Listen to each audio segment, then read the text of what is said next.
వారసత్వంగా సినిమాల్లోకి అడుగుపెట్టిన చిరు అభిమానులు పవన్ ని అన్నతో పోల్చడంతో మొదట్లో నిరుత్సాహం చెందాడు. సినిమా చేయడానికి ఇబ్బంది పడ్డాడు.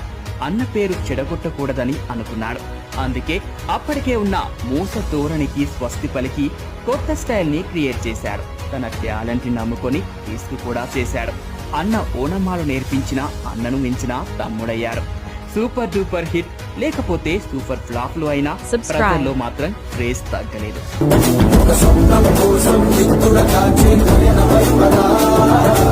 ప్రొడ్యూసర్లు క్యూ కూడా తగ్గలేదు. 10 సంవత్సరాలు హిట్ లేకపోయినా ఫ్లాప్లతో కూడా స్టార్డమ్ తెచ్చుకున్న ఏకైక హీరో పవన్.